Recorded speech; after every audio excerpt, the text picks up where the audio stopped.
What's up mga bossing? Another day, another vlog. Nandito kami ngayon sa Wilcon.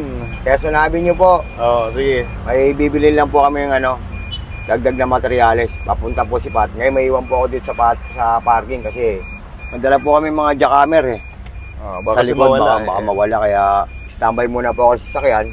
Si Pat muna po akong papasok sa loob para yung malilit na materyales na idadagdag, mabili niya po. Ayan mga brother, kakatapos ko lang bumili ng ng pintura. Deliver lang namin to.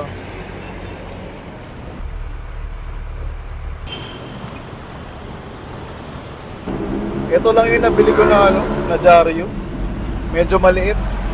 Unti lang binili ko kasi kapusto kapag ginamit sa pintura. Pansamantala lang yan. Habang bumabiyahe, subukan natin mag car spotting. Maraming dumadaan ng mga Magaganda sa sasakyan. mga magandang sasakyan ngayon eh. Hindi ko lang alam kung bakit. Kasi siguro Sabado. Bili lang ako ulit ng Jaryo. Kulang kami. May nahanap kami dito sa may sa may Quezon City.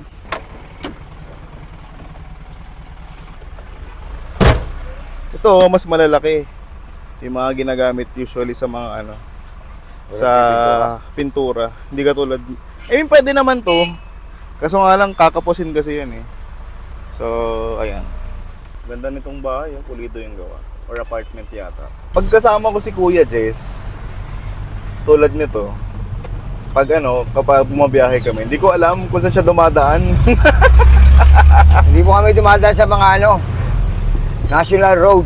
Pag ako kasi bumabiyahe, kung ano lang yung sinasabi ni Wiz, sino ako dumadaan. Pero si Kuya Jess kasi sobrang daming alam nito na na way papunta dun sa sa project. Sok pa lang ng sok pa. Oo. Pero kung di nyo alam kasi sobrang tagal na kasi ni Kuya Jess dito sa sa Manila. So, marami na to experience dito.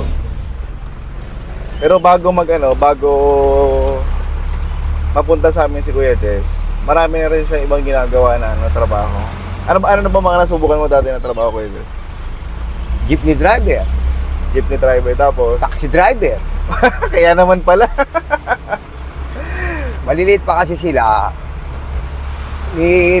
Yung suwi ng asawa ko, rinuminda ako sa kanila. Pinag-drive ko yung papa niya. Hanggang nagustuhan naman ng papa niya na ipag-drive ko siya. Yun, dire-diretso na. 300 pa araw nun. Kailan yun? Anong year yun? Tagal na, mga elementary pa kayo nun. Yun, doon na nag-umpisa. Pero yung pagdadrive mo ng jeepney, kailan nag-umpisa yun? Anong year yun? Mga 98. 1998? 97. Ang biyahe mo nun sa Cubao Divisoria. Yan. Ilang taon ka nag-driver ng jeep? Mga isang taon lang yata kasi traffic nun eh. Oo. Tapos, panahon yun eh. Bumalik ka naman sa Araneta, Quezon na to SM Santa Mesa. Driver, rin yun? Jeep rin yun? Oo. Okay. Tapos bumiyahe naman ako ng UV. UV rin? Oo. Marami na pala. Lagro, diretso, Bendia. Oo. Tapos yun na. Balik ulit tricycle. Hanggang yun na, pinento ko sa inyo. May nagrekomenda sa akin na ipag-drive ko si Papa ni Patrick, si architect. Sir, ayun, doon na po nag-umpisa. Anong year yun? Yun yung 1998? Hindi. Hindi na, 2000 na siguro.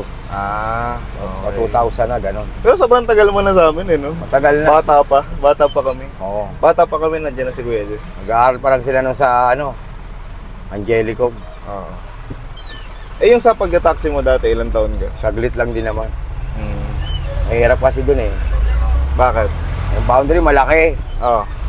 Lugi. Oo. Bugbog ka ron. Ba't nung araw ba magkano ang boundary ng taxi? Mahal na. Mahal na? 700 yata yun eh. Walang natira 50. Nanay niyan, huwag na bumiyahe. Sorry po, napamura tayo. Tira 50. Pero nung napunta ka na sa amin, hindi ka na Hindi na. Ano lang, biyahe, tricycle, ganun, babad sa tricycle. Pag wala. Pero pag may project, dire-diretso lang. Okay. Di ba? Sobrang bait kasi na to ni Kuya Jess eh. Kahit kailan, hindi ko naman narinig na Wala, hindi tayo pwede pag Si Kuya Jess kasi ano na to eh. Parang literal na pamilya na sa amin to. Sobrang tagal na rin kasi. Tsaka tingin ko pag nawala si Kuya Jess, malulungkot yung mga ano, sila Kim, gano'n, sila tita. Mahirapan. Nahihirapan. Dito, may jari pa tayo rito ha. Baba lang namin itong mga gamit. Ito mga platform, tapos GI pipe. Ito extrang angle bar. Para sa ano, para dun sa hanger. Dito na rin yung mga pintura. Shoutout pala sa Titan Boys and baka pwede naman. na yan. Sa akin. Tapos, ayun. So far, Ano ba yun? tingin ko ahead naman kami sa ano sa project timeline namin dito. Kaya ano, tingin ko maaga kami matatapos. Ako, napalaban ako eh. Mga siguro Ang mga buwan wala yan. pang isang buwan to matatapos na. Ano nangyari dun sa isa? Nag-out. Saan ba tumama? Sa tuhod? Dyan. Masakit yun. Oo. Eh, ba't naman sa'yo? Wala lang bukong-bukong, hindi pa sumasakit. Sabi niya siguro, malaki kasi yung kinita ko dito sa project na to eh. Kain muna ako ng mga masasarap. Nabukong-bukong. Una yung masasarap, di mo na hirap eh. Yan to, hindi siya makapasok. Ayan. Pero mga- so far naman, ano naman tayo eh.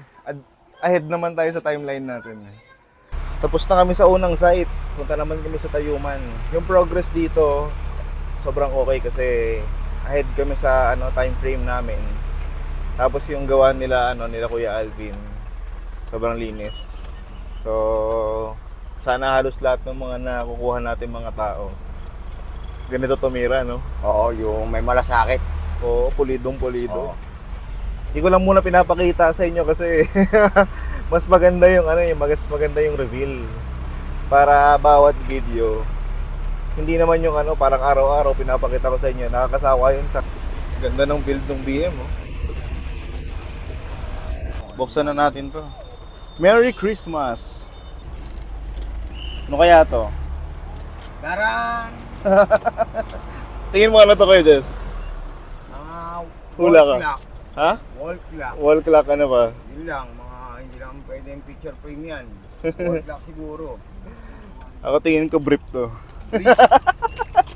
Hindi, dessert bowl. Ayos. Bawal daw po ba? Regalo kay Kuya Jess. Car spot number 3.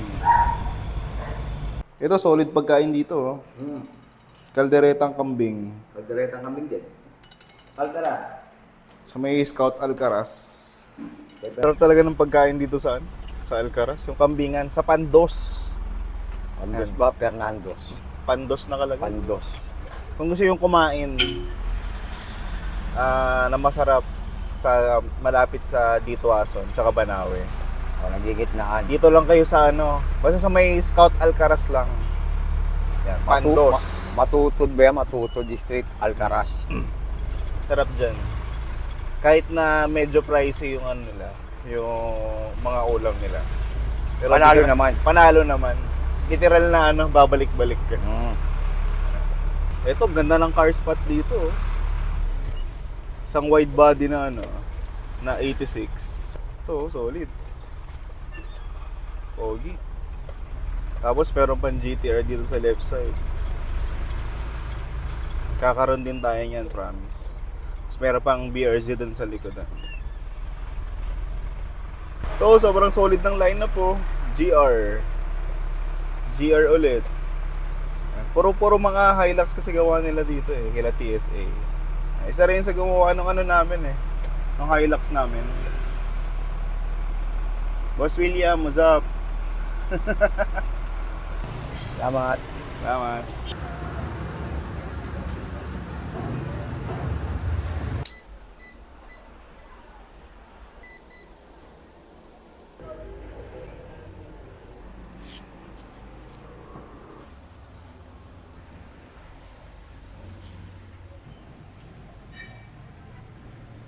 Sige. Okay na. Nakapag-layout na ako ng TV bracket. Mamaya iba rin na lang namin yan. Yung rotary dito sa bahay, walang drill bit. Pero yung drill bit ko dito, pang barena.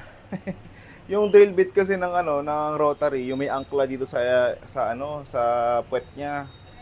Ngayon, yung pinakamalapit lang na makapaghatid sa akin ng gamit namin is yung dito sa may nire-repaint na firewall. Pinapauwi ko na lang yung cordless na barena para ma-install na natin yung TV bracket.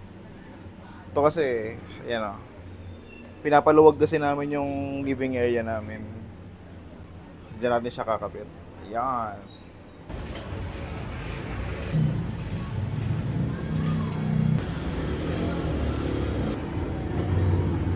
Hey!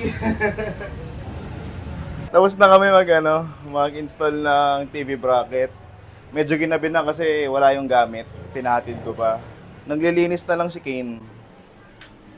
Oh ha? Diba? Mukha lang siya mataas kasi wala pa yung entertainment cabinet. Tapos, bilhin na lang kami noon sa susunod. Pag nakabit yun, mukha lang maayos yan. Mukha lang talaga siya mataas ngayon. Pero saktong-sakto lang yan. So, yun guys. Maraming salamat sa mga tumambay sa aming vlog for today. See you next video. Bye-bye! Chuyo, bye! Bye-bye!